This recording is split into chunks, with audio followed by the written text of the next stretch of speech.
section 3.7 on the power rule and the chain rule. So what we're actually naming this is the generalized power rule. So this is also known as the generalized power rule.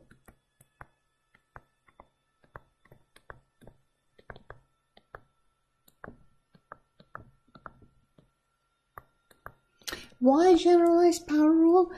Because instead of taking derivative of just the variable to power n with respect to that variable, we're going to take the derivative of a function to power n with respect to the input of that function.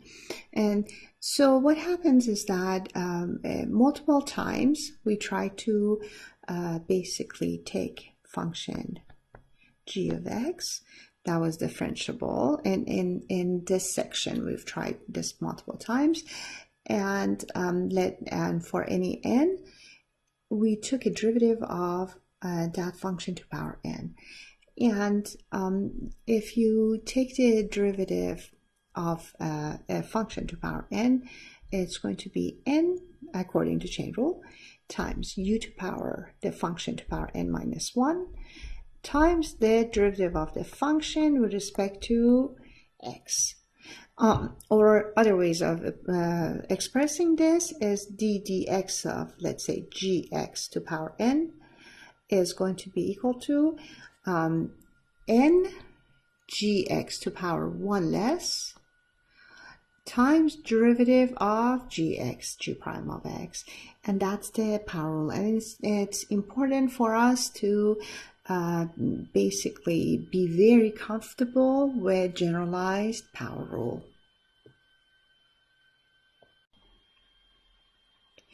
Example 5. Take the derivative of x to the third minus 1 in parentheses to power 100 and with respect to x. So how do we start with this? First, I have to recognize my g of x.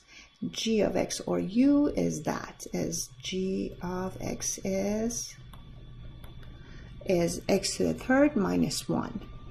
And therefore, when I'm computing this, it's the 100 will go down, then g of x unchanged to power 1 less 99, then derivative of g of x with respect to x, which is 3x squared.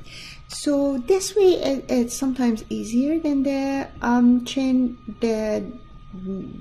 just to think of it this way than how we think of it in chain rule. It is a chain rule, but this is easier to memorize and work on basically.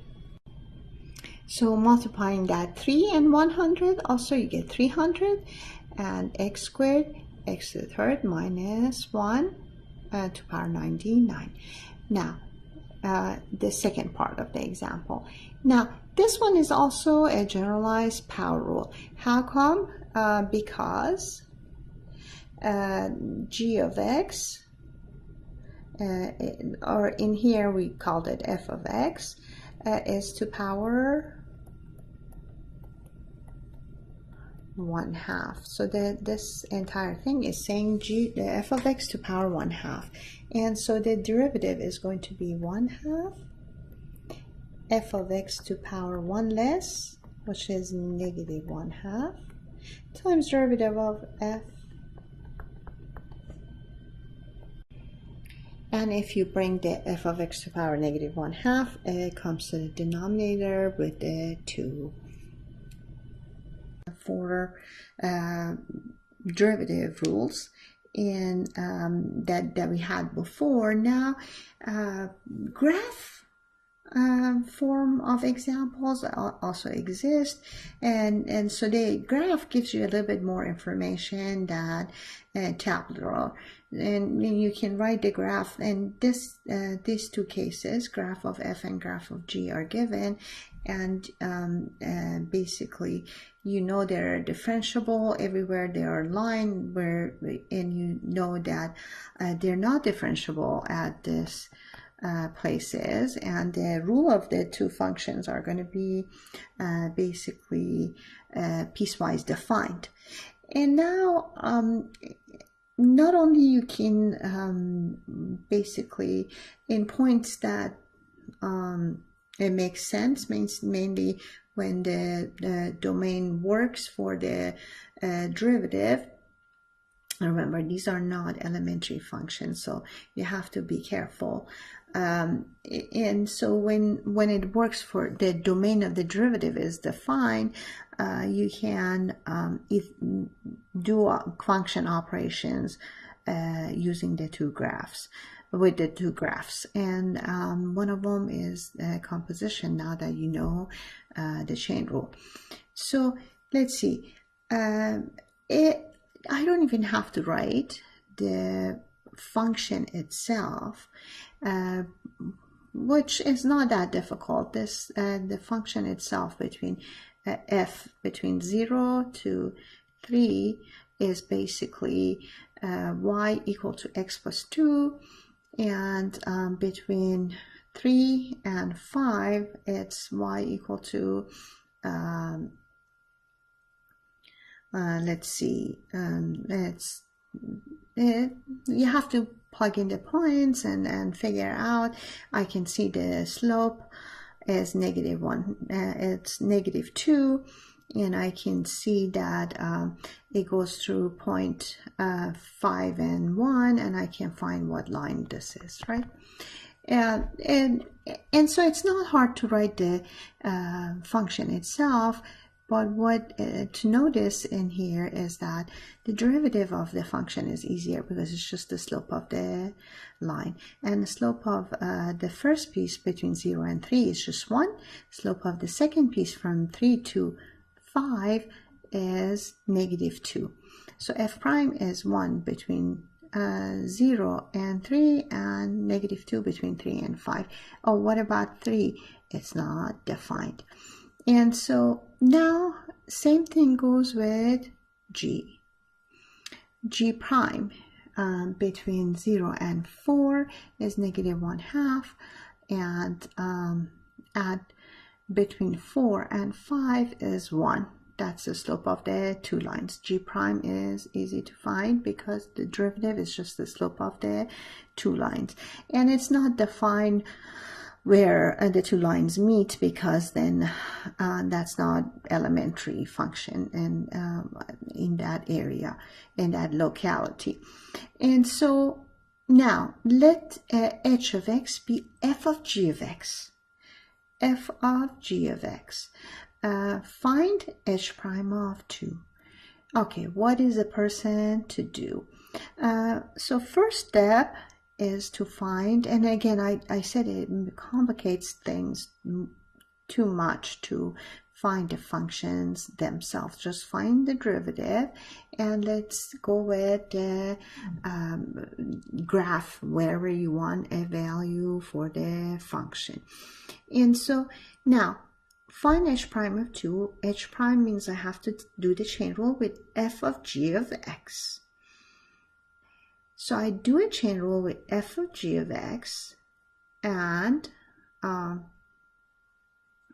we end up with h prime of x equal to f prime of g of x times g prime of x, right?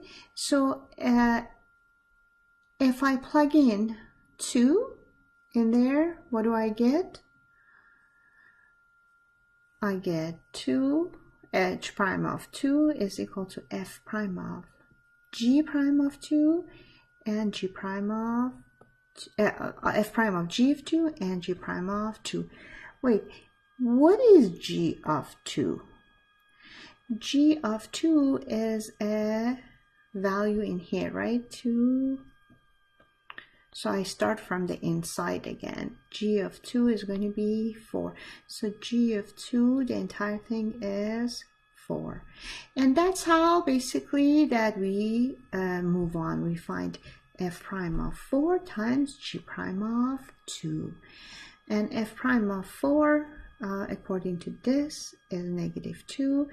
G prime of 2, according to that rule, is negative 1/2. And that gives us 1. Wait, example 6 part 2. Let's calculate h of x, h prime of 2 for h of x when h of x is f of x squared times g of x plus 1. Something that I want you to notice is that in here basically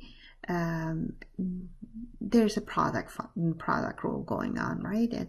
Two functions multiplying each other, but each function is basically will require a derivative of each one of them requires a chain rule.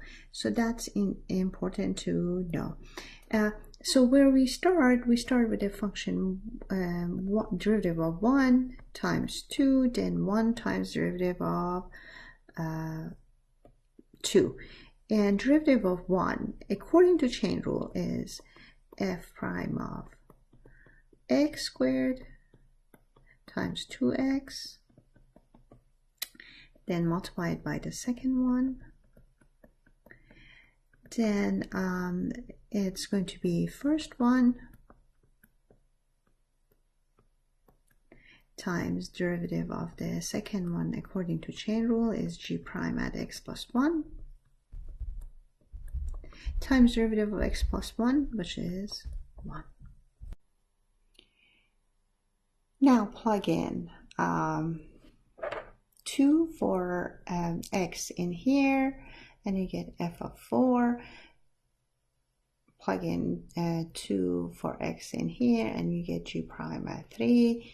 And 2 times x is going to be 4, and you get f prime at 4 and g at 3. Now, what is f of 4? F of 4 is right here, is equal to 3. What is g prime of 3? G prime of 3 is right here. What is f prime of 4? F prime of 4 is right here. And then g of 3 is this value, which is 3.5. And we replace, and we arrive at this